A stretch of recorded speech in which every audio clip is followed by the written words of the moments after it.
میرے خدا میری آنکھوں کی زندگی کے لیے۔ ایک صحابی ہے محمود بن ربیع، ان کا ایک واقعہ ایک ضرورت سے ایک باب میں کتاب العلم میں امام بخاری نے روایت کیا۔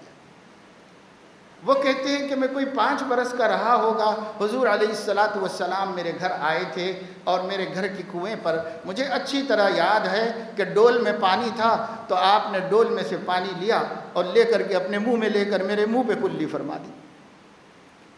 میں 5 برس کا رہا ہوگا، مجھے یہ واقعہ بالکل بھلایا نہیں گیا، یاد ہے۔ شارحین نے فرمایا کہ ایسا کیوں کیا حضور علیہ السلام نے؟ بظاہر یہ اچھا سا نہیں لگتا، لیکن وجہ یہ ہے کہ آپ کے لعاب میں شفا تھی اور وہ سراسر برکت تھی۔ دوسرے یہ کہ بچوں کو چھیڑنا آپ کا مقصد تھا، شارحین نے کہا چھوٹے بچوں کو چھیڑنا اس مقصد سے آپ صلی اللہ علیہ وسلم نے کیا۔ یہ بھی اپنے سے مانوس کرنے اور محبت پیدا کرنے کی ایک ادا تھی حضور علیہ السلام کی۔ ایک بچہ تھا جو بہت اپنے ایک پرندہ پال رکھا تھا اس نے، اور اس سے بڑی محبت کرتا تھا۔ مر گیا، چھوٹے چھوٹے پرندے رہتے ہیں وہ زیادہ رہ نہیں پاتے، اس مر گیا۔ آپ صلی اللہ علیہ وسلم ایک دن اس کے گھر میں گئے تو دیکھا کہ مغموم ہے کہ اس کا پرندہ مر گیا، جیسے کھلونا ٹوٹ گیا۔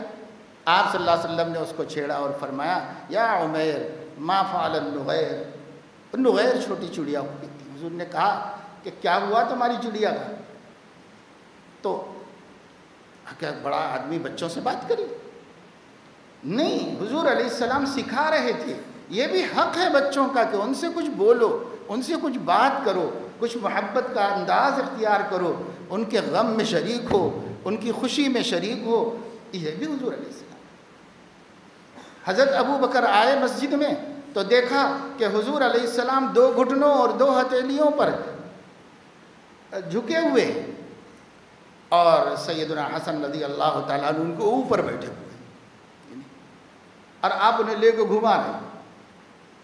کیا مقام ہے اور کیا کر رہے ہیں بچوں کے ساتھ؟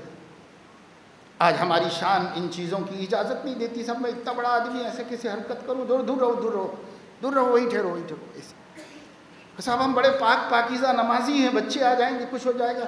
اب وہ کتنے بڑے پاک پاکیزہ تھے، وہ کتنے بڑے نمازی تھے، لیکن نہیں۔ حضور علیہ السلام سے حضرت ابو بکر نے کہا کہ وہ کیا عمدہ سواری ہے، وہ اتنی قیمتی سواری، کیا عمدہ سواری ہے۔ حضور نے فرمایا سوار کو بھی تو دیکھو کتنا قیمتی اور عمدہ ہے۔ یہ محبت ہے اپنے بچوں کے ساتھ اور پیار ہے۔ خطبہ دینے کے لیے ممبر پر کھڑے ہوئے تھے۔ حضرت فاطمہ نے کوئی نیا قمیص آیا تھا بچوں کو پہنا کے مسجد میں بھیجایا، وہ ذرا لمبا تھا، جسم سے بڑا تھا۔ اللہ کے نبی صلی اللہ علیہ وسلم اتر کے گئے اور انہیں اٹھا کے لا کے اپنے بازو کھڑا کیا اور ارشاد فرمایا قد صدق اللہ انما اموالکم و اولادکم فتنہ۔ اللہ نے بالکل صحیح کہا ہے کہ بچے بڑے آزمائش ہیں۔ حضور علیہ السلام نے فرمایا مجھے ڈر لگا کہ بچے کے پیر میں نہ الجھ جائے اور گر نہ جائے۔ یہ محبت اپنے نواسوں سے تھی اور ان کی تکلیف کا احساس آپ کو انہیں اٹھا کر لے کے آیا تھا۔ شارحین حدیث فرماتے ہیں کہ حضور علیہ السلام جو جا کر بچے کو لے کے آئے یہ آپ کی بشریت تھی، اور جو آپ نے آ کر کے اس کے بعد قرآن اور ہدایت بتائی یہ آپ کی نبوت تھی۔ حضور علیہ السلام اپنے طرز عمل سے بتاتے تھے بچوں سے پیار کیا جائے۔ ایک بچہ حضرت عباس عبداللہ ابن عباس گھر میں چلے گئے۔ اب بخاری شریف میں ہے کہ میں اپنے میمنہ میری خالہ کے گھر میں گیا اور حضور علیہ السلام کا ایک تکیہ تھا، چھوٹا سا بچھونا تھا جس پہ وہ دونوں سو جایا کرتے تھے ایک ہی تکیے پر۔ لیکن یہ گئے، چھوٹے تھے، خالہ کا گھر تھا، پہلے پہنچ گئے حضور علیہ السلام سے اور انہوں نے تکیے کے ایک طرف سر رکھ کے اپنے کو سلا دیا، سو گئے۔ تو فرماتے ہیں کہ دوسری جانب سے حضور علیہ السلام نے سر رکھا اور وہ بھی سو گئے آ کر کے۔ پھر صبح کو اٹھے تو میں دیکھا کہ کیا کرتے ہیں، انہوں نے اپنی آنکھیں ملی، سورہ آل عمران کی آخری 11 آیتیں پڑھیں اور اس کے بعد وضو بنایا اور اس کے بعد تہجد کی نماز پڑھی۔ جو جو انہوں نے کیا میں نے بھی کیا۔ پھر حضور علیہ السلام کے بازو کھڑے ہو گیا میں بائیں جانب کھڑا ہو گیا تھا، آپ نے مجھے پیچھے سے لے کے داہنی جانب کر لیا، اور پھر حضور علیہ السلام نے مجھے سینے سے چمٹایا کہ چھوٹا سا بچہ میں نے جتنے اچھے کام کیے سب کاموں میں شریک ہوا، تو مجھے سینے سے چمٹایا اور پھر میرے لیے دعا دی کہ اللہ تعالیٰ اس کو دین کی سمجھ عطا فرما۔ پھر وہ دعا ایسی مقبول ہوئی کہ صحابہ کرام میں افقہ بنے صاحب عبداللہ ابن عباس رضی اللہ تعالیٰ عنہ، بچوں کے ساتھ ہر طرح کا آپ کا رابطہ، بچوں کے ساتھ ہر طرح کا سلوک، غمزدہ بچوں کا، یتیم بچوں کا خیال، ان کے لیے محبت کا معاملہ کرنا۔ حضرت جعفر شہید ہو گئے، حضور علیہ السلام تیسرے دن ان کے گھر تشریف لے گئے۔ آپ کے چچا زاد بھائی تھے، اپنی بیوہ، ان کی بیوہ سے فرمایا دیکھو آج تیسرا دن ہے، آج کی رات گزرنے کے بعد اس گھر میں ماتم باقی نہیں رہنا چاہیے، ماتم ختم ہو جانا چاہیے۔ بچوں کو بلایا، ان کے بال درست کروائے، ان کے کپڑے صحیح کروائے۔ یہ حضور علیہ السلام کے چچا زاد بھتیجے تھے، یہ ان کے ساتھ محبت کا معاملہ فرمایا۔ بے شمار واقعات ہیں جن کی تفصیل کا موقع نہیں، میں صرف یہ عرض کرنا چاہ رہا ہوں۔ آپ علماء نے اس پہلو پہ روشنی ڈالی ہے، اس پر کتابیں مستقل لکھ دی گئیں کہ حضور علیہ السلام کا بچوں کے ساتھ سلوک کیا تھا، بچوں کے ساتھ آپ کی محبت کا معاملہ کیا تھا۔ کتنے واقعات ہیں، ایک ایک واقعے سے ہمیں سبق ملتا ہے کہ وہ جو ہمارا بہت باوقار خودداری کا بڑا پن ہے اور سمجھتے ہیں کہ یہ کوئی اچھا کام ہے اپنی اولاد کے ساتھ، حالانکہ یہ نہیں ہے۔ اگر اچھا ہوتا تو ہمارے نبی ایسا کرتے ان کے ساتھ معاملہ، جو نبی نے کیا ہے وہ سب سے اچھا ہے۔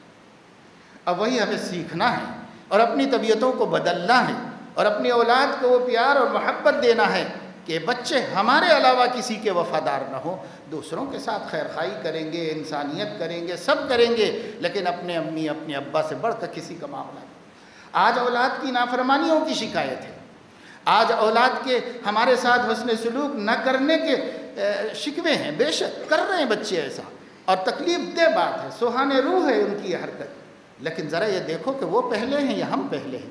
جب پہلے سے ہم ہیں تو ہم نے کیا دیا تھا جو ان سے لینے کا ہم ارادہ کرتے ہیں؟ اس وجہ سے ہمیں اپنے رویے کو بدل کر اچھا سلوک کر کے، سنت والا سلوک، بس اور کچھ نہیں، سنت والا سلوک، نبی والا طریقہ، دین کے معاملے میں کسی کی رعایت نہیں کی، نظر انداز نہیں کیا، خدا کے حکم کا ٹوٹنا برداشت نہیں کیا، لیکن پیار اور محبت اور انسانیت اور جو جو ان کو دے سکتے تھے اس میں بھی ایک دقیقہ اٹھا کے نہیں رکھا حضور علیہ السلام۔ ہمیں بھی یہی کرنا چاہیے کہ جہاں اللہ کا معاملہ ہے وہاں سخت بننا چاہیے، اور جہاں پر اپنا معاملہ ہے وہاں پر فدویت کا، بچوں کے ساتھ محبت کا ایسا معاملہ کہ ان کا دل بھی ہماری طرف جھکے اور وہ بھی ہمیں چاہنے والے بن جائیں، اور انہیں محسوس ہو ہمارے سر پہ کوئی سایہ ہے، انہیں ہر وقت یہ محسوس ہو ہم اکیلے نہیں ہیں، ہمارے سر پہ کوئی سایہ ہے، سایہ بھی بڑا شفیق و مہربان ہے، ادھر اماں ہیں اور ادھر ابا ہیں، اور ان کی شفقتیں جب تک ہیں ہمیں کیا پرواہ ہے، ہمیں کیا فکر ہے۔ یہ احساس ہو اور یہ اطمینان ہو، یہ اطمینان ان کو نبی نے دیا اور ہمیں بھی دینا چاہیے ایسا۔ اس لیے اس پہلو سے بھی جانے کی کوشش کریں۔ یوں ایک روزہ جشن منا کے نبی کی محبت کا حق ادا نہیں ہوتا، آپ پورے سال کوشش کرو، ایک ایک پہلو کو نبی کے جانو اور ایک ایک پہلو کو تفصیل سے سمجھو اور اپنی زندگی میں اسے کھوجو، ہے تو خدا کا شکر بجا لاؤ اور نہیں ہے تو اسے پیدا کرو۔ یہ ہے نبی کے ساتھ وفاداری اور یہ ہے عشق و محبت کا تقاضا۔ پوری زندگی سال بھر اور صبح سے لے کے شام تک اور شام سے لے کے صبح تک نبی کے باغیوں کے طریقے پہ گزارتے رہیں اور سال میں ایک مرتبہ اچھل کود کر کے سمجھیں کہ ہم نبی والے ہیں، تو یہ اپنا ہی دھوکہ ہوگا، اپنے دل کو تسلی دینے کا سامان ہوگا۔ نبی کو دھوکہ دینے ہم کامیاب نہیں ہو سکیں گے، نہ اللہ دھوکہ کھاتا ہے نہ نبی دھوکہ کھاتا ہے۔ اس وجہ سے ہمیں چاہیے سچی محبت کرو، وفاداری کا ثبوت دو، اپنے آپ کو وقف کر دو، اپنے آپ کے لیے ترجیح کس کی ہے یہ طے کر لو کہ مجھے ہر جگہ جہاں ٹکراؤ ہوگا جو نبی چاہتے ہیں اس کو آگے کر دوں گا، جہاں ٹکراؤ ہوگا جو نبی چاہتے ہیں وہ اس کو آگے کر دوں گا۔ میرا اور نبی کی چاہت کا، میرا اور ماں باپ کی چاہت کا، میرا اور بیوی کی چاہت کا، میرا اور اولاد کی چاہت کا، میرا اور دوستوں کی چاہت کا، میرا اور دنیا کے تقاضوں کا اگر ٹکراؤ ہوگا تو نبی کو آگے کر دوں گا، ان کی چاہت پہلے ہوگی، چاہے کسی کی چاہت ٹوٹ جائے، بلا سے ٹوٹ جائے، ہمیں کیا کرنا ہے اس میں؟ ہم اپنے نبی کی چاہت کو ٹوٹنے نہیں دیں گے۔ وہ آگ گینا ہے، اس میں بال بھی نہ آنے پائے۔ جیسے حباب ہوتا ہے چراغ کے اوپر، اتنا نازک کانچ کا ہوتا ہے کہ ناخن بھی زور سے لگ جائے تو اس کے اوپر بال آ جاتا ہے۔ ہم اپنے نبی کے قلب مبارک کو اس سے بھی نازک سمجھ کے چلیں کہ کہیں ذرا سا بھی دوری ہو جائے گی، بے ادبی ہو جائے گی، بے التفاتی ہو جائے گی، ناقدری ہو جائے گی، قلب مبارک ٹوٹے گا۔ جب ٹوٹے گا نبی کا دل کا حباب تو پھر اللہ کا غضب ہمارے اوپر ٹوٹے گا۔ وہ معمولی دل نہیں ہے، وہ سب سے قیمتی دل ہے، خدا کا محبوب دل ہے۔ وہ ٹوٹے گا تو کائنات پر خدا کا غضب ٹوٹے گا۔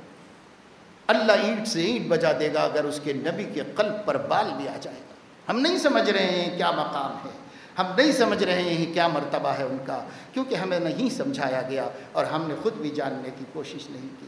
اللہ تعالیٰ اپنے فضل و کرم سے ہمیں توفیق عمل نصیب فرمائے، ہمیں اپنے آقا کو صحیح طریقے سے پہچاننے، ہر پہلو سے پہچاننے، ہر جہت سے جاننے کی توفیق عطا فرمائے اور ان جیسا بننے کی توفیق عطا فرمائے۔ آمین وآخر دعوانا الحمد